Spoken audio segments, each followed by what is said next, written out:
So that vanishing pattern, I'm sure in a lot of homes, that have this type of abuse, I think children have that pattern, or teenagers. Like, okay, teenagers is a stretch because teenagers also like their own space, but in this emotionally abusive space, teenagers will vanish, or children will vanish from the person that they are afraid of. So another pattern in this home at the time was he would discourage us from having friends, and basically in a situation where you would open up and share what's happening in the house, what you're going through, would totally be discouraged. It was almost like, just, yeah, it wasn't said directly, but I don't know how I say it, like you're isolated from the people around you. Don't go here, don't go here. So you remain there. It's like you remain there to receive that abuse in peace without ever venting it. But what really, really helped me and my sister Blue is we went to high school, and like banshees, we shared with our friends, who some of them were also going through the same thing. I had one particular friend who was going through even worse. So we would help each other. And that sharing, my friends in high school, shout out to all the girls in Excel Girls High School in Kitengela, they understood us more than even the adults, because we used to share all the time. And also, once I also shared with the directors of the school, because that director, the female director, is the only person in my entire childhood who came and asked me, I've seen all this that, like, you're manifesting, what is happening, what's going on. And she's the first person I told, this is what's happening at home, you see. And she understood, a real child psychologist. So anyway, another pattern is that you'll get insulted, you'll get belittled, demeaned, and if you react, you'll get demonized. He and in our case, the more the years passed, because remember in childhood, remember the football analogy, in teenagehood, you're going through this. This is a person who you're told is your biological father, and you're like, thank God for teenagehood, because you don't really care, especially because you're not connecting the father title plus the father behavior. So you're starting to see, when in nini. So more and more it becomes like an enemy. So you get the courage to fight back because you're fed up. The state of being fed up was coming. And but he so anyway, my point was, you'll be insulted, you'll be attacked, you'll be whatever, but if you react, so you'll be demonized for reacting, you see. And he was very good at this. Like, he would threaten to go tell my aunties to kick us out and to tell the police. So you wonder, we would really beg God. We say, I beg, oh, let these police be called. You want these police to be called because finally somebody will hear our story. The aunties that he'll tell, it's like almost like you and the aunties, you'll not understand anyway. You want someone neutral, police, anybody else. So that's what we're going through. I don't know if other people who've gone through the same, if it's the same pattern in your home also.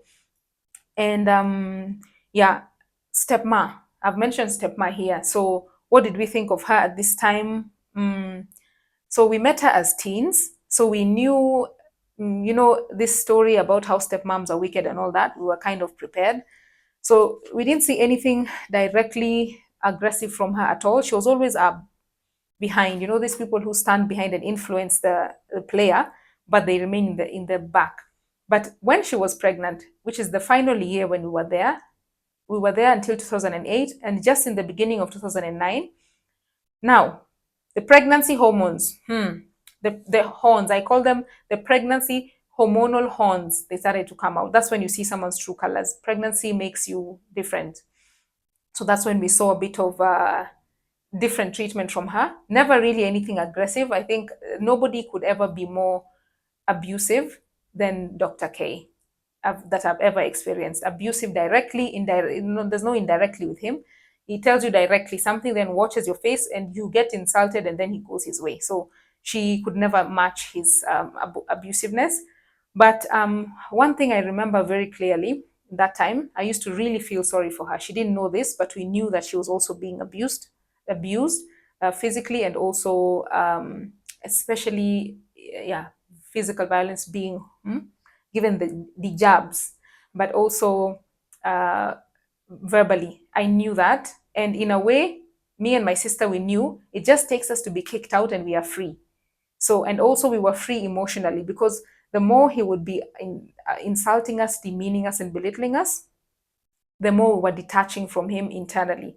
So we began to have this coating of hatred, and we were free. As long as we were seeing something is very wrong with this person, and even though you're believing, there's a part of you that's believing these insults and these belittlings, but there's another part of you that's saying, especially when you see the behavior is very different in public and in private. But for her, she was not free, and we knew it at the time. And so I used to feel sorry for her, because for her, she couldn't ever stand up for herself. She couldn't, if she stood up for herself, that, and she couldn't really stand up. I've never seen her stand up for herself. She just took whatever was dished upon her.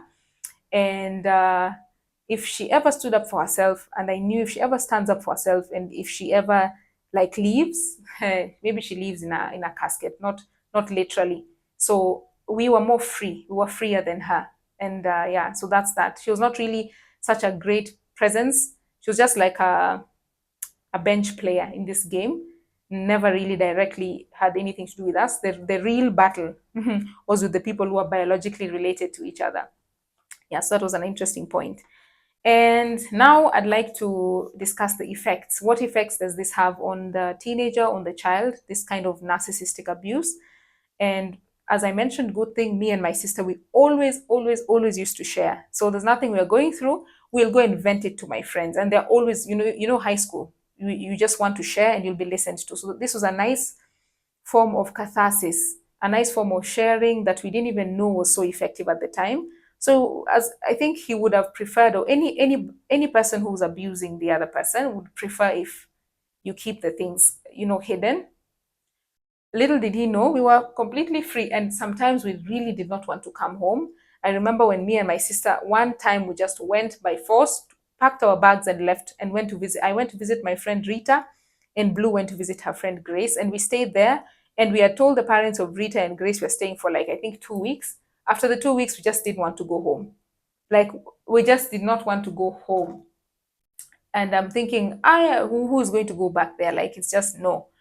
And yeah, so anyway, the effects of how this had an effect on us, I'm going to list them. And if you're going through a certain situation, see if like it ties to you.